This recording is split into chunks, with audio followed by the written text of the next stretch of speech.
Sri Aurobindo's famous aphorism, "Ego was the helper, ego is the bar," cited in the headline above, describes the issue that spiritual aspirants have to resolve as they take up the practice of yoga. Human individuality was developed to create an apparently independent nexus of observation and action, thus providing a platform for development and progress through the individual that eventually communicates itself to humanity as a whole. Once this individual standpoint has been developed and fleshed out, however, it reaches a point where it starts to become an obstacle to further progress, as it forms a wall or enclosure, so to speak, that limits the action of the greater force that is waiting to manifest at the stage beyond our mental being.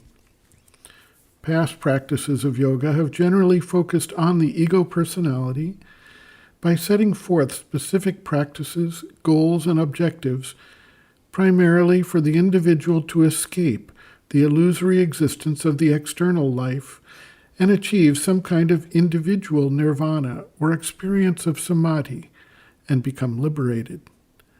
In this viewpoint, the ego personality can help drive the process forward until the seeker reaches a point where it simply falls away as the entire external life dissolves into the experience of the Supreme. There is no focus here on tackling the limitations of the external body, life, and mind, or actually bringing about an uplifting and transformation of, either for oneself or as part of the collective evolution of humanity. The integral yoga, however, while it starts from the individual ego personality, it cannot end there.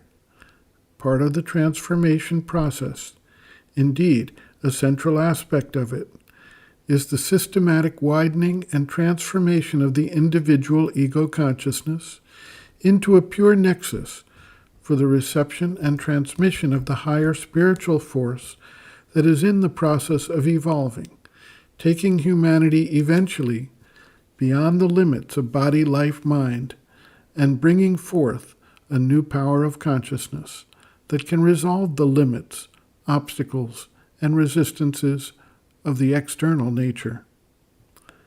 The individual cannot possibly either fully comprehend nor carry out the intensity or the complexity of this task by his own unaided effort. Even those who have long practice and experience in spiritual pursuits eventually find that the greatest strength and intelligence of a human individual are a mere fraction of the energy and insight required to accomplish the complete task of the transformation of consciousness. In the Taittiriya Upanishad, there is a striking chapter frequently called the Calculus of Bliss. It starts from the measure of bliss of one human individual, blessed with all powers of intelligence, accomplishment, and all the benefits that human life can provide. The Upanishad takes us through some 10 additional higher stages of bliss that represent the bliss of beings with accomplishments far beyond, to a measure of 100 and 100-fold of the prior level. This chapter reminds us of the limits of the human accomplishment and can be applied equally well to the limits of potential yogic achievement by one fully accomplished human being. Sri Aurobindo observes, quote, "However hard the fight, the only thing is to fight it out now and here to the end. The trouble is that you have never fully faced and conquered the real obstacle.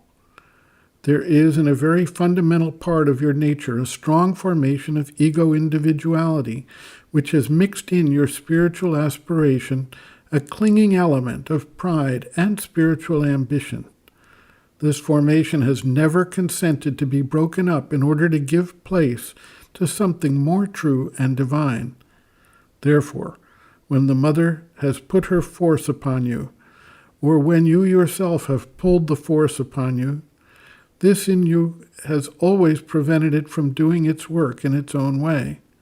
It has begun itself building according to the ideas of the mind or some demand of the ego, trying to make its own creation in its own way, by its own strength, its own sadhana, its own tapasya. There has never been here any real surrender, any giving up of yourself freely and simply into the hands of the Divine Mother. And yet, that is the only way to succeed in the supramental yoga. To be a yogi, a sannyasi, a tapasvi is not the object here. The object is transformation. And the transformation can only be done by a force infinitely greater than your own. It can only be done by being truly like a child in the hands of the Divine Mother. End quote. Reference, Sri Aurobindo, Bases of Yoga, Chapter 3, In Difficulty, pages 50 to 51.